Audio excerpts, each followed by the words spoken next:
नमस्कार साथियों।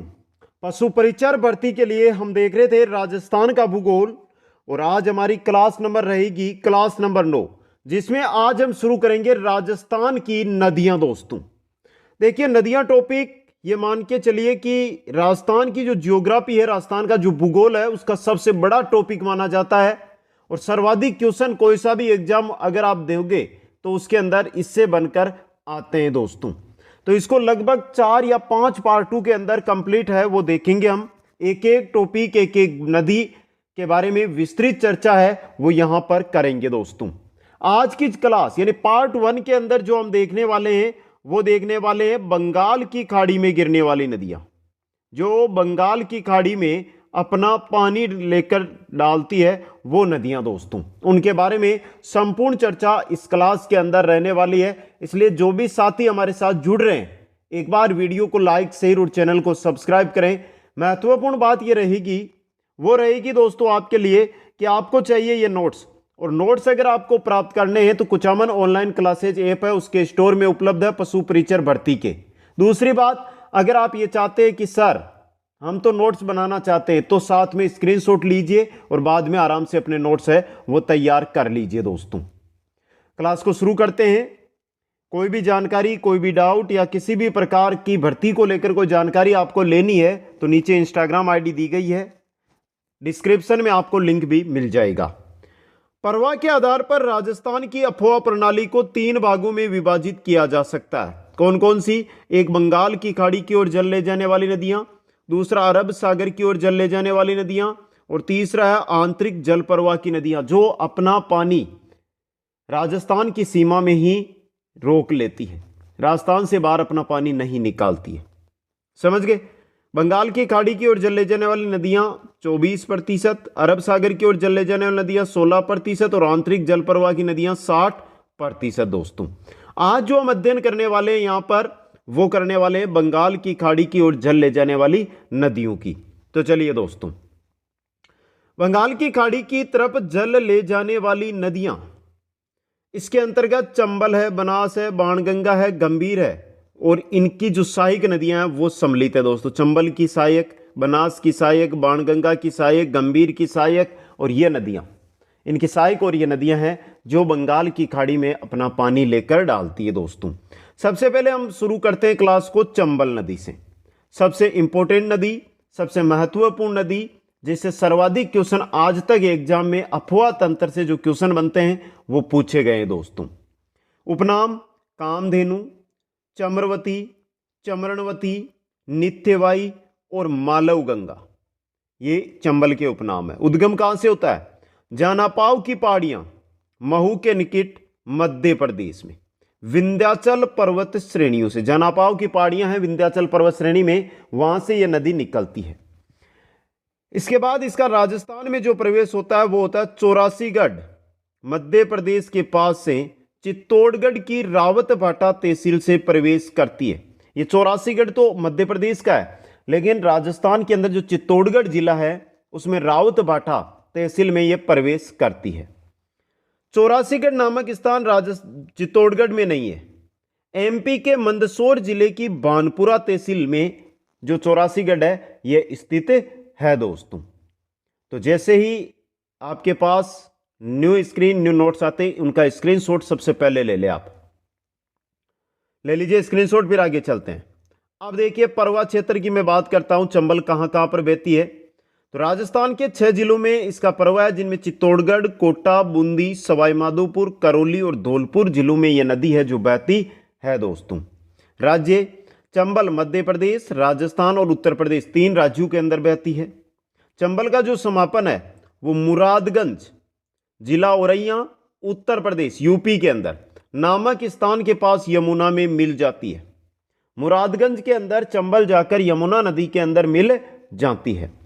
चंबल की कुल लंबाई 1051 किलोमीटर, आपको बहुत जगह 877 किलोमीटर भी देखने को मिलती है, लेकिन याद रखनी है 1051 किलोमीटर। देखिए, मध्य प्रदेश में जो लंबाई है वो 320 किलोमीटर है, राजस्थान में 322 किलोमीटर है, राजस्थान व मध्य प्रदेश की सीमा पर 252 किलोमीटर है, और उत्तर प्रदेश के अंदर 157 किलोमीटर है दोस्तों। वाटर रिसोर्सेज रिपोर्ट 2017 के अनुसार ये जो आपकी जानकारी है वो ली गई है दोस्तों। तो ले लीजिए स्क्रीनशॉट एक बार। अब देखिए आगे, इससे पूर्व चंबल की लंबाई 965 किलोमीटर मानी जाती थी। पूर्व में दोस्तों यह सबसे लंबी अंतर्राज्यीय सीमा यानी जल सीमा बनाने वाली भी नदी है। चंबल नदी पालीघाट यानी सवाई माधोपुर से पीनाहट उत्तर प्रदेश तक राजस्थान व मध्य प्रदेश सीमा पर 252 किलोमीटर लंबाई में बहती है। जो राजस्थान की ये सीमा है ना, इस प्रकार हम राजस्थान बना लेते हैं, तो ये जो सीमा है ना, ये सीमा ये चंबल बनाती है 252 किलोमीटर की दोस्तों। ये भाव की दृष्टि से राजस्थान की सबसे बड़ी नदी है। राजस्थान की एकमात्र 12 मासी यानी 12 महीने बहने वाली एकमात्र नदी है वो चंबल नदी है दोस्तों।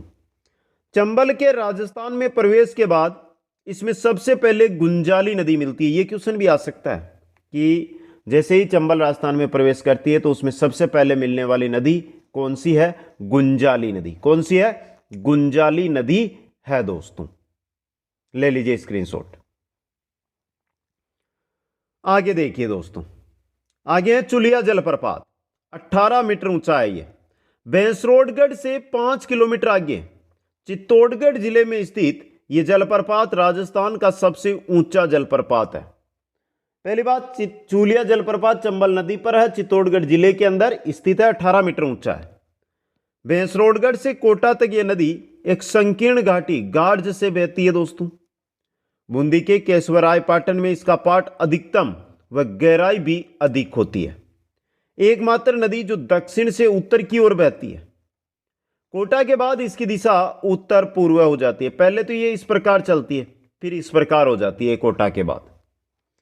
पानी की उपलब्धता के आधार पर सर्वाधिक सतही जल राजस्थान की सबसे बड़ी नदी, यानी कि पानी की उपलब्धता के आधार पर सबसे बड़ी राजस्थान की जो नदी है वो कौन सी है? चंबल नदी है दोस्तों। लीजिए स्क्रीनशॉट, फिर आगे चलते हैं।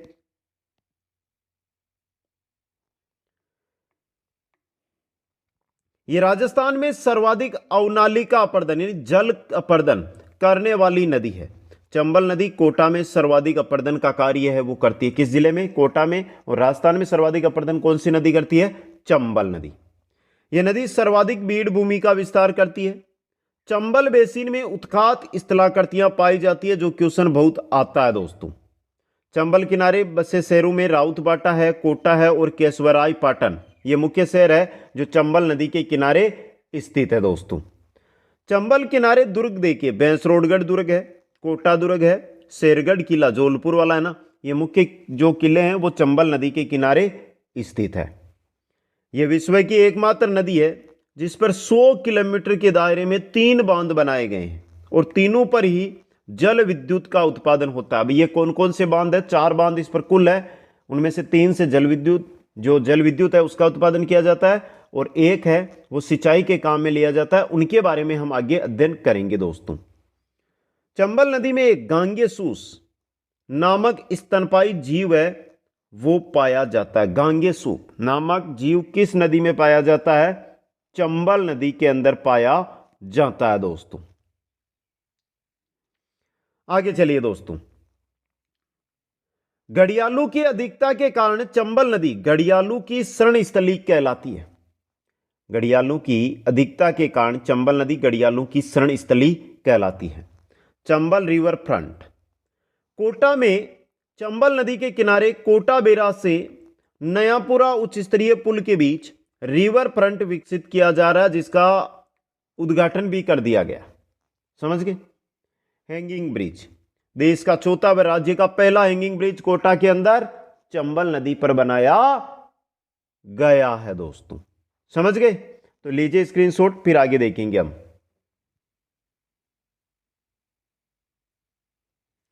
अब देखिए यहां पे हैंगिंग ब्रिज की बात कर रहे हैं।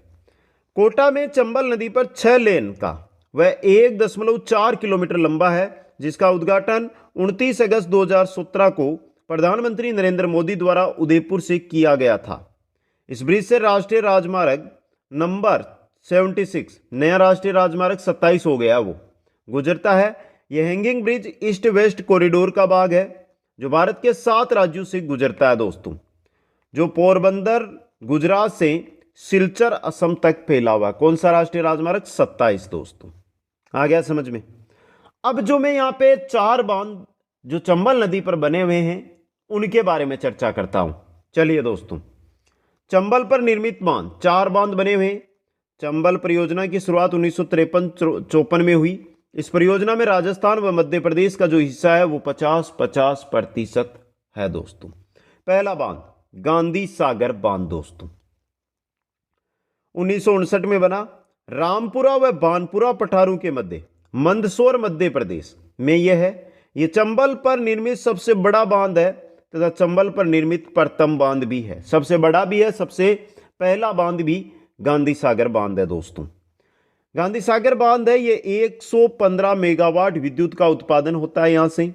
और इस बांध का उद्घाटन पंडित नेहरू जी ने 1960 के अंदर किया था दोस्तों। तो पहला बांध गांधी सागर बांध, पहला बांध गांधी सागर बांध जो मध्य प्रदेश में है दोस्तों। बाकी तीनों राजस्थान में है। दूसरा आता है हमारे राणा प्रताप सागर बांध, फरवरी 1970 में रावत भाटा चित्तौड़गढ़ के अंदर यह बना दोस्तों। भराव क्षमता की दृष्टि से यह राजस्थान का सबसे बड़ा बांध। चंबल नदी पर बने बांधों में तो गांधी सागर सबसे बड़ा है, लेकिन राजस्थान का भराव की दृष्टि से सबसे बड़ा बांध राणा प्रताप सागर है। यह देखिए 172 मेगावाट विद्युत का उत्पादन इस बांध से होता है दोस्तों। इस बांध के किनारे Rajasthan atomic power station, Rajasthan atomic power station Rana Pratap Sagar बांध के किनारे राउतबाटा में बना हुआ है, जो कनाडा के सहयोग से बनाया गया। इसमें कुल 6 इकाइयां हैं और जो राजस्थान एटॉमिक पावर स्टेशन है इसकी उत्पादन क्षमता 1180 मेगावाट है। 1965 में इसकी स्थापना की गई, जो देश का दूसरा परमाणु विद्युत ग्रह है दोस्तों। कौन सा? Rajasthan atomic power station Rawatbhata दोस्तों। गांधी सागर बांध, दूसरा है राणा प्रताप सागर बांध, गांधी सागर और राणा प्रताप सागर। तीसरा जो बांध आ रहा है वो आ रहा है जवाहर सागर बांध। 1972 बोरावास कोटा में इसकी स्थापना की गई। यह बांध कोटा व बूंदी जिलों की सीमा पर बना हुआ है और 99 मेगावाट विद्युत का उत्पादन इस बांध से ही किया जाता दोस्तों।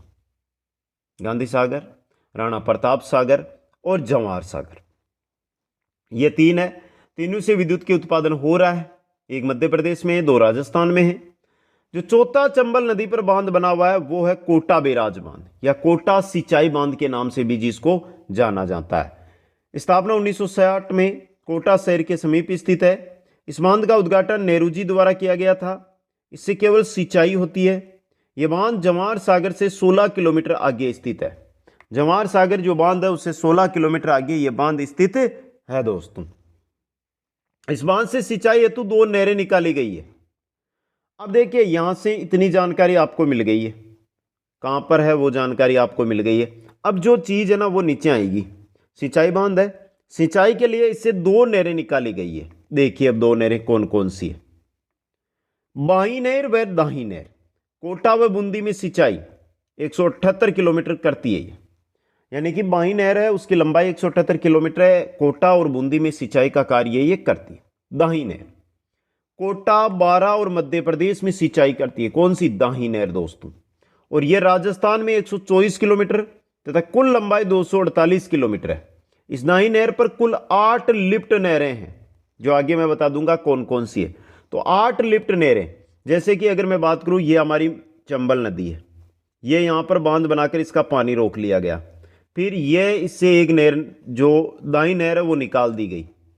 फिर इससे अलग अलग नहरें निकाल दी गई। इस प्रकार 8 नहरें निकाली गई है इससे। समझ गए? अब आगे चलिए लिफ्ट नहरों की हम बात कर लेते हैं। लिफ्ट नहरें चंबल नदी पर सर्वाधिक 10 लिफ्ट नहरें हैं, जिनमें से 8 लिफ्ट नहरें तो कोटा बैराज की दाही नहर पर बनी हुई है।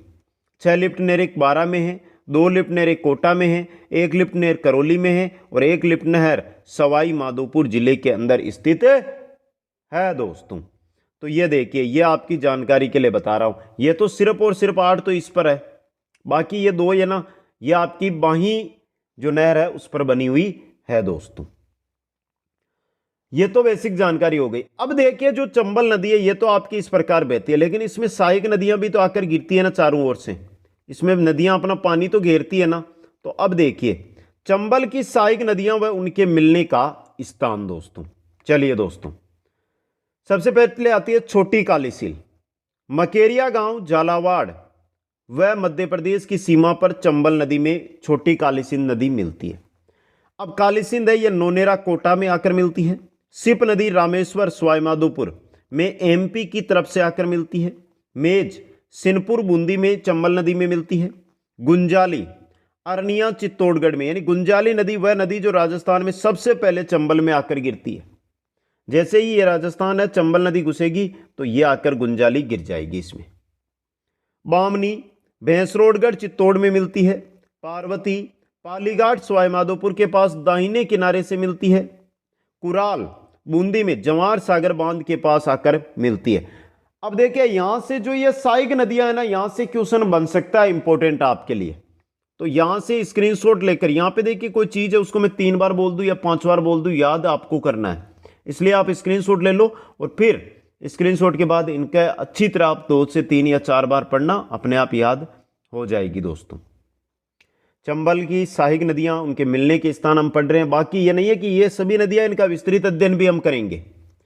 कक्षा 6 से 10 तक में जो भी नदी का नाम दिया गया उसका विस्तृत अध्ययन यहां पर करने वाले हैं दोस्तों। अब आगे चलिए, नेक्स्ट आ रही है हमारी कुन्नू नदी। कुन्नू है मुरैना के पठार से आती है और एमपी की तरफ से आती है। मुरैना के पठार से में यानी ये मध्य प्रदेश में मिल जाती है। इसके अंदर बनास रामेश्वरम में, खंडार तहसील सवाईमाधोपुर के अंदर बनास नदी मिलती है। और बनास जहां पर मिलती है वहां पर त्रिवेणी संगम बनता है। एक तो चंबल हो गई, दूसरी बनास हो गई, एक नदी और है सिप नदी भी यहीं पर आकर मिलती है दोस्तों। चाखंड कर्मापुर सवाईमाधोपुर के पास चंबल में मिलती है। आलनिया नोटना गांव कोटा में चंबल में मिलती है। और इज डाबी के पास बूंदी की तरफ से आकर चंबल के अंदर मिलती है दोस्तों। नोट गुंजाली बामनी इज कुराल मेज चाकण बनास नदियां चंबल के बाहें किनारे पर मिलती है और शेष जो भी नदियां हैं वो दाएं किनारे पर मिलती है।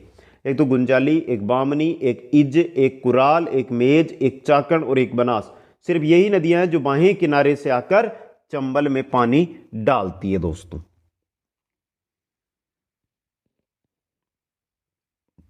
अब आगे देखिए, चंबल नदी विस्तृत पढ़ेंगे हम।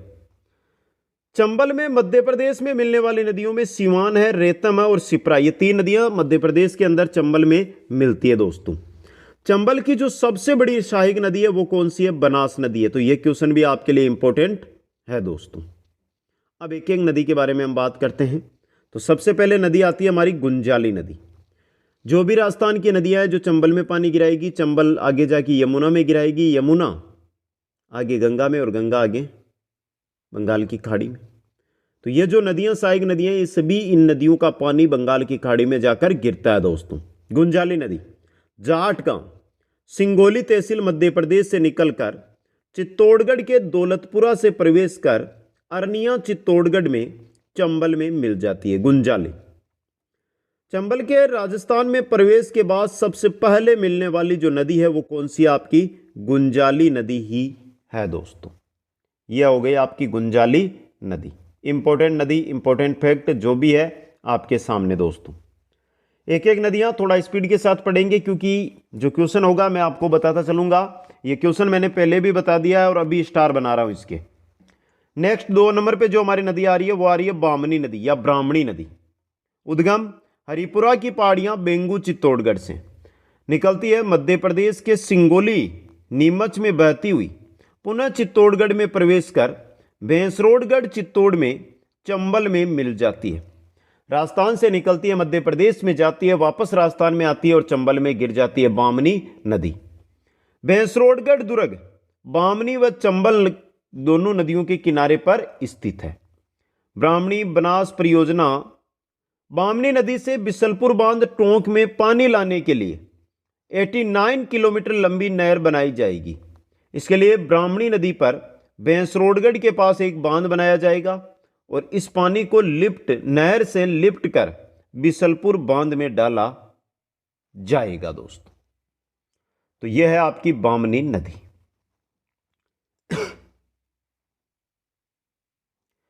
अगली जो हमारी नदी आ रही है वो आ रही है मेज नदी, जिसका उद्गम होता है बिजोलिया भीलवाड़ा से, परवा भीलवाड़ा व बूंदी।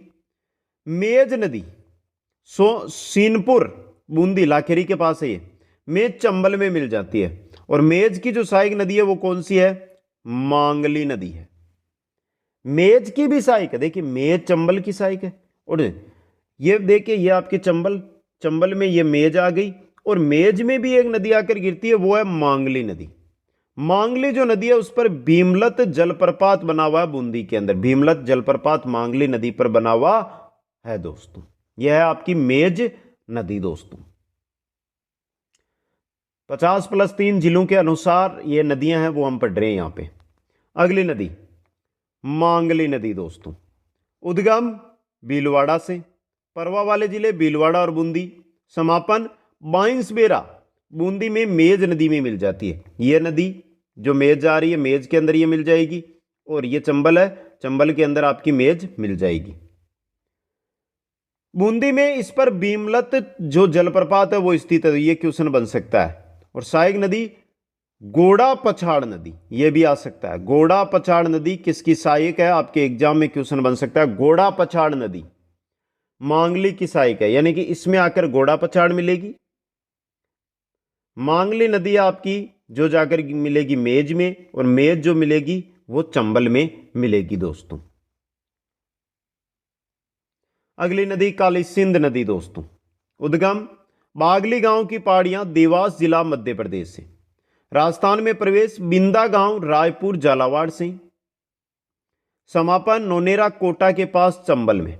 तो काली सिंध जो नदी है ये मध्य प्रदेश के देवास जिले में बागली गांव की जो पहाड़ियां वहां से निकलती है, झालावाड़ जिले में ये प्रवेश करती है, उसके बाद कोटा के नोनेरा में आकर चंबल में मिल जाती है। गागरोन दुर्ग जो जलदुर्ग है वो आऊ व काली सिंध नदियों के संगम पर स्थित है।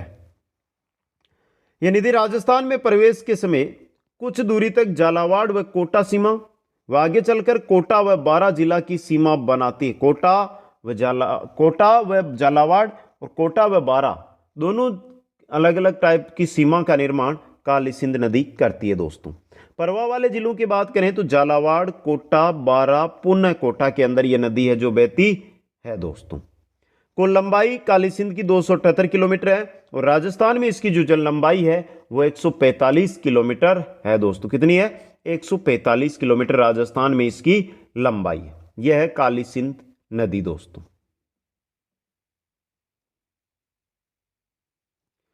आगे देखिए काली सिंध नदी के बारे में।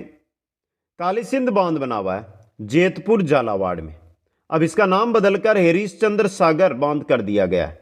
यह राजस्थान का सर्वाधिक गेटू यानी 33 गेटू वाला बांध है काली सिंध नदी पर, जेतपुर झालावाड़ में हरीश चंद्र सागर बांध दोस्तों। काली सिंध की सहायक नदियों में चंद्रभागा, परवन, आहू, उजाड़ और चोली, ये 5 नदियां इंपॉर्टेंट नदियां जो काली सिंध की सहायक है। काली सिंध चंबल की सहायक है, और चंद्रभागा, परवन, आहू, उजाड़ और चोली ये 5 नदियां किसकी है? काली सिंध की सहायक है। नोट, नदी जोड़ो परियोजना में सर्वप्रथम काली सिंध व बेतवा को जोड़ा जाना प्रस्तावित है। काली सिंध और बेतवा नदी को आपस में जोड़ा जाएगा। यह थी काली सिंध नदी। अब काली सिंध की सहायक नदियां आ गई है 5। कौन सी है? एक चंद्रभागा है, दूसरी परवन है, तीसरी आहू है, चौथी उजाड़ है और 5वीं चोली है। तो चलिए सबसे पहले चंद्रभागा का अध्ययन करते हैं। यह रही चंद्रभागा, उद्गम सेमली झालावाड़ से होता है। यह नदी केवल झालावाड़ जिले में बहती है। समापन खाड़िया गांव झालावाड़ में काली सिंध में मिल जाती है यह नदी। यह काली सिंध, और काली सिंध आगे किस में मिलेगी? चंबल में। यह है आपकी चंद्रभागा। यह नदी जालरापाटन कस्बे के पास से बहती है। चंद्रभागा नदी के किनारे जालरापाटन में पशुओं का प्रसिद्ध मेला लगता है। चंद्रभागा पशु मेला चंद्रभागा नदी के किनारे ही लगता है दोस्तों। तो यह भी इंपॉर्टेंट आपके लिए रह सकता है। तो काली सिंध की सहायक नदी है चंद्रभागा। अगली नदी आती है परवन, जो भी काली सिंध की सहायक है। देखिए, उद्गम विंध्याचल पर्वत मालवा के पठार मध्य प्रदेश से होता है। राजस्थान में यह प्रवेश करती है खरीबोर मनोहर थाना तहसील झालावाड़ से राजस्थान में प्रवेश करती है। प्रभाव वाले जिले झालावाड़, बारां और कोटा 3 है। समापन पलायता जगह है 12 में, उसके निकट काली सिंध के अंदर यह नदी मिल जाती है। परवन भी किस में मिल रही है? काली सिंध में, 12 जिले में।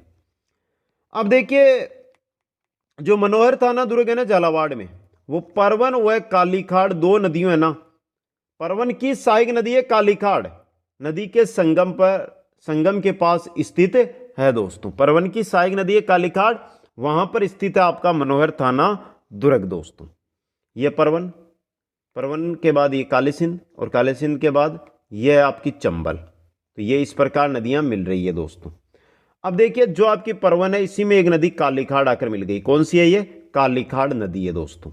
आगे देखिए शेरगढ़ अभ्यारण्य, 12 जिसको सांपू की शरणस्थली कहा जाता है, वह शेरगढ़ दुर्ग जो 12 में है। ये दोनों के दोनों, शेरगढ़ अभ्यारण्य, शेरगढ़ दुर्ग, दोनों के दोनों है जो परवन नदी के किनारे स्थित है। किसके किनारे स्थित है? परवन नदी के किनारे स्थित है दोस्तों। समझ गए? सहायक नदियां कालीखाड़, नेवज, गर व छापी, ये आपकी जो परवन नदी है उसकी सहायक नदियां हैं दोस्तों। आ गया समझ में? यहां से आगे चले फिर। नेक्स्ट नदी आती है आहू नदी। कौन सी है? आहू नदी है दोस्तों, जो भी आपकी काली सिंध की सहायक नदी है। काली सिंध चंबल की सहायक है। उद्गम सुसनेर मध्य प्रदेश से होता है। राजस्थान में प्रवेश नंदपुर के पास झालावाड़ से होता है। मुकुंदरा हिल्स नेशनल पार्क में बहते हुई कोटा व झालावाड़ की सीमा बनाती है। समापन गागरोन झालावाड़ में काली सिंध के अंदर मिल जाती है। गागरोन झालावाड़ में काली सिंध के अंदर मिल जाती है आहू नदी। अब देखिए गागरोन दुर्ग के पास आहू व काली सिंध का संगम सामेला कहलाता है। क्या कहलाता है? सामेला। काली सिंध और आहू जहां नदियां मिलती है वो सामेला कहलाता है। सहायक नदी पीपलाज नदी। सहायक कौन सी है? पीपलाज नदी इसकी सहायक नदी है दोस्तों। आहू की सहायक पीपलाज, काली सिंध की सहायक आहू और चंबल की सहायक काली सिंध। यह आपकी चंबल में आकर कौन सी गिरी? काली सिंध। काली सिंध में आकर कौन सी गिरी? आहू। और आहू में कौन सी गिर रही है? पीपलाज। नेक्स्ट आती है कुनू नदी, जो शिवपुरी के पठार मध्य प्रदेश से निकलती है। राजस्थान में मुसेरी गांव है 12 में, वहां से प्रवेश कर 12 जिले के शाहबाद के पास से बहती हुई पुनः मध्य प्रदेश में प्रवेश कर मुरैना के पठार के पास चंबल में मिल जाती है। कुल लंबाई 180 किलोमीटर ये रास्ता। ये इस प्रकार निकलकर इस प्रकार आएगी और यहां पर जो ये चंबल नदी है ना इसमें मिल जाएगी। मध्य प्रदेश से राजस्थान में आएगी, वापस मध्य प्रदेश में जाएगी और चंबल नदी में मिल जाएगी कुन्नू नदी दोस्तों। समझ गए? जिसकी जानकारी आपके सामने मैंने यहां पे रख दी है दोस्तों। कुन्नू नदी के बाद इंपॉर्टेंट और महत्वपूर्ण नदी है वो शुरू होती है हमारी पार्वती नदी दोस्तों, जिसका उद्गम होता है विंध्याचल पर्वत श्रेणी में सीहोर क्षेत्र मध्य प्रदेश से। राजस्थान में यह प्रवेश करिए करियाहट 12 से। कुल लंबाई इसकी 70 किलोमीटर है। समापन पालीघाट सवाई माधोपुर के पास कोटा की तरफ से दाहिने किनारे पर चंबल में मिल जाती है। सवाई माधोपुर में जगह है पालीघाट, वहां पर पार्वती नदी चंबल नदी के अंदर आकर मिलती है दोस्तों।